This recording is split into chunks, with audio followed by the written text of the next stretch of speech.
they go. Michael Johnson quickly into that distinctive style in lane 5. Cardenas running well inside him in lane 4, and Cardenas is perhaps up. There's not much to choose between the men of the stagger at the moment. Johnson is running though well on the as he comes into the bend, and he's perhaps gaining a little bit on Jerome Young outside him. Sandalai Perella of Brazil in lane 7 is strong, and here comes Johnson running superbly around the bend as always. He's going to take the lead. Jerome Young in USA is second, and Perella, but Johnson is stretching away from this field. Michael Johnson with Jerome Young in second place. All the runners close up behind him, but Michael Johnson is going away from this field he goes, and he's done it. He's got that world record. Michael Johnson, surely the greatest ever Ford-Anita runner, has completed his portfolio by taking the world record as well as achieving all these wins. A truly superlative run by Michael Johnson. That clip you just heard was the race that set the world record in the 400-meter dash by one of the fastest men that ever touched the track, Michael Johnson. In case you didn't know, 400 meters is one complete lap around the track. I look at life as taking laps around the track. For example, whenever we have a particular goal that we want to achieve, we start with so much passion. No one can slow us down. But when we enter the second half of the lap, we start to slow down due to some seasonal struggles. And if we didn't give up during these seasons of struggles, we head down the home stretch worn out and tired, but yet having enough power to push through and cross the line of victory. But did you ever realize that when we cross the line of victory, it seems as though there is an army of people waiting to embrace and congratulate us on our victory?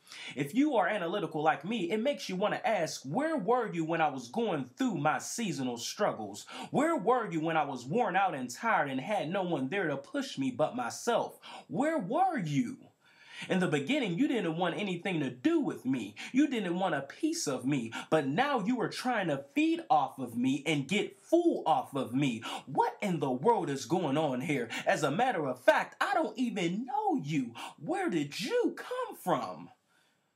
It is a shame, but clearly visible. Once we attain a little bit of status, a little bit of money, people will not want to meet us until we cross the line of victory. Prime example, look at professional athletes' wives. Some of these marriages just don't match up physically, for real, it's the truth. Strip him of his status and money, and I wonder if he would have even had a chance to receive a nanosecond of her time. Now, some marriages do match up physically. This scenario does not apply to all, but two things that I know attract people is status and money. And please, please, please, I'm not a hater.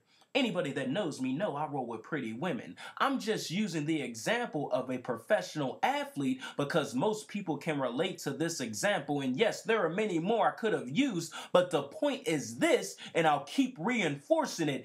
People do not want to meet us until we cross the line of victory. They just don't.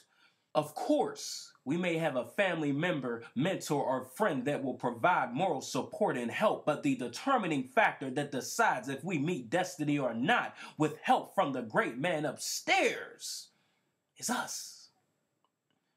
So don't feel discouraged if you are in an army of one, because when the battles are over, when the war is over, we will shine bright like the sun. You don't want to give me directions? Fine. I'll find the destination myself. You don't want to give me a helping hand? Fine. I'll give myself a hand. You don't want to give me an opportunity? Fine. I'll give myself an opportunity. We don't need you. We don't need him. We don't need her. All we need is ourselves. We have the authority. We have the command. We have the muscle. We have the power that will get us through the lap and enable us to cross the line of victory.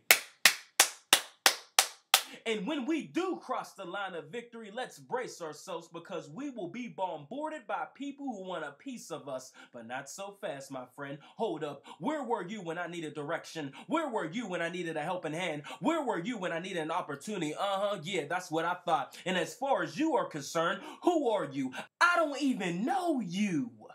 We must not become hypnotized and think that some of these people that try to come to us after we cross the line of victory want to genuinely be a part of our lives. We didn't need them before, and we sure don't need them now. Why will we take them on the second lap when they will do nothing but weigh us down? All we need is me, myself, and I. We are A-OK with being an army or one. We won the battles by ourselves. We won the war by ourselves. We don't need you. We don't want you. I can do it all by myself. Now, I am not telling anybody to decline help if somebody is trying to provide it. Accept it. You'd be a fool not to. Just make sure it is genuine. But if nobody wants to help, oh well, because we have the ability to make our dream our reality by ourselves. We have the ability to achieve our life goals by ourselves. And if nobody wants to come with us, it's okay. We can do it all by ourselves with the help from God. That is the lap of a winner. That is the lap of a champion. That is the lap of victory. This is the new voice of motivation, Eric T. Jones signing off. I approve this message and you should too. Thank you and God bless. Peace.